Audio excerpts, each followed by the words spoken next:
जय श्री कृष्णा। आप सभी को हैप्पी जन्माष्टमी। खैर बीत चुकी है, बट मैं आप सभी को दिखाऊंगी कि जो हमने छप्पन भोग अपने हाथों से तैयार किया था वो कैसे किया था। तो नमस्कार फ्रेंड्स, आसूस किचन में आप सभी का स्वागत है। तो लीजिए, छप्पन भोग अपने तैयार हैं। हमने मतलब डबल जगह सजा रखा था छप्पन भोग, क्योंकि एक जगह दूर जाता छप्पन भोग और एक हमारे पास रहता हमारे लड्डू गोपाल के लिए, तो इसलिए मैंने दो दो तैयार करके रखे। तो ये एक है जहाँ फर्स्ट बार हम चढ़ाने गए थे, इस तरह शाम में गए थे और इधर जाके इधर एक दुकान है ना, वहाँ बैठाए गए थे। तो बहुत ही सुंदर लगा। अब कुछ लोग बोल रहे थे क्या आपने वाकई में छप्पन भोग अपने हाथ से बनाया था? जी हाँ, मैं आपको हर एक रेसिपी में दिखाऊंगी कि आखिर मैंने बनाया क्या क्या था। तो ये है मूंग के पकौड़े, जिसे हमने बना के तैयार किया था।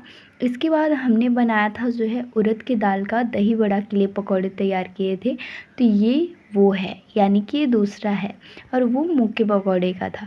तो कुछ लोग कमेंट कर रहे थे क्या वाकई में आपने छप्पन भोग बनाया था? तो जी हाँ, मैंने बनाया था, बट 10 जो है मार्केट के थे। इसके बाद हमने अपने लड्डू गोपाल को फ्रेंच फ्राइज़ बनाया एंड टमाटो पूड़ी, आलू कचौड़ी, और साथ में इसमें मैंने ब्रेड फ्राई किया, ब्रेड पकौड़ा, और ये मीठी पूड़ी है अपनी। इसके बाद मैंने बेसन वाली टिकिया बनाई थी अपने लड्डू गोपाल के लिए, सैंडविच बनाया था, पालक की पकौड़ी बनाई थी, साथ में पालक की पूरी भी बनाई थी। बहुत कुछ बनाया था फ्रेंड्स। और साथ में मैंने साबूदाना की नमकीन सब्जी 3 रकम की थी, जिसमें से चने की, आलू पालक की थी, मटर के छोले थे। और इसके बाद आप इसमें देखेंगे कि मैंने चिप्स बेसन के पकौड़े बनाए थे, और साथ में खीर बनाया था 4 रकम के, जिसमें से एक चावल का खीर था, एक जो है उसका था, नाम ही नहीं याद आ रहा है मेरे को, शिवई थी, और मखाने की खीर थी, और जो है पंजीरी थी, चना मित्र था, और चना फ्राई था। बहुत कुछ था। मैंने कि मिठाई की रेसिपी मैंने एक दिन पहले ही तैयार कर ली थी, और जो मतलब नॉर्मली था वो मैंने उस दिन तैयार किए। तो कुछ जो है वीडियो मैं नहीं बना पाई, क्योंकि इतना ज़्यादा बनाना था जल्दी में, इसलिए मैं नहीं बना पाई। उसके लिए हम क्षमा मांगते हैं। और इस तरीके से मार्केट के सिर्फ बिस्किट, नमकीन और टॉफ़ी, चॉकलेट वगैरह था, हो गया। इसके बाद सब कुछ हमने तैयार किया था। मतलब कि हम 9 बजे से लग गए थे और मैक्सिमम 4:30 तक फ्री हुए थे। इसके बाद क्या हुआ कि हमारे घर था सुंदरकांड, उस पर थोड़ा अपना टाइम पास वगैरह किया, फिर सर सफाई करते हुए तैयार होके वहाँ जाके पूजा पाठ करना, फिर आके अपनी कृष्णा की भी तैयारी करनी थी, तो फटाफट अपनी थाल लगा ली। इस तरीके से आपको दिख रहा होगा मेरा मुंह पूरा सूख चुका था, मतलब कि इतना थक गई थी मैं कि आप सभी को क्या ही बताएं। तो 4 थाल हमने लगाया था वहाँ ले जाने के लिए, क्योंकि एक थाल में तो अटने से रहा छप्पन भोग।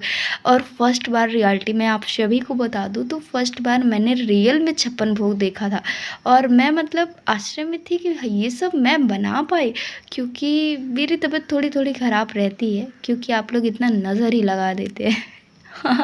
मैं मस्ती कर रही थी। तो लीजिए, आपके छप्पन भोग 4 थाल में तैयार हैं। तो ये बाहर जा रहे हैं, और जो बाकी के वो हमारे लड्डू गोपाल के लिए है। तो इस तरीके से पूरा प्रॉपर तैयार था। बहुत ही सुंदर लग रहा था मुझे देखने में। तो प्लीज़ कमेंट में बताइएगा, क्योंकि काफ़ी मेहनत किया था हमने आपके लिए भी और जो है अपने लिए भी।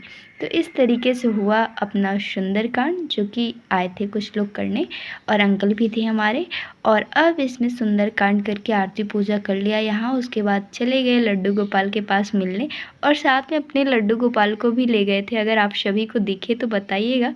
और फिर अपने लड्डू गोपाल का केक काटा, इन्हें खिलाया, इन्हें पूरा भोग लगा के पूजा पाठ किया मन तन से।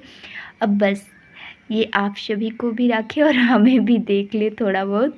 और इसके बाद लड्डू गोपाल का आशीर्वाद लेने के बाद सब लोग को प्रसाद दिया। प्रसाद देने के बाद खूब सारा डांस किया, मस्ती किया, और फिर शाम को हो गया बुखार जम के, क्योंकि सुबह 9 बजे से 4:30 बजे तक नहीं, मैं 10 बजे तक मेहनत की थी इसको लेके। तो जम के बुखार हुआ। सेकेंड दिन तो मैं क्लास वगैरह नहीं ले पाई, बट कोई नहीं यार, एक दिन की बात थी, तो मैं कुछ जम के मेहनत की। वाकई में चना मित्र ना बहुत स्वादिष्ट बना था। तो प्लीज़ कमेंट में बताइएगा कि कैसी लगी हमारी आपको जन्माष्टमी, और हैप्पी जन्माष्टमी।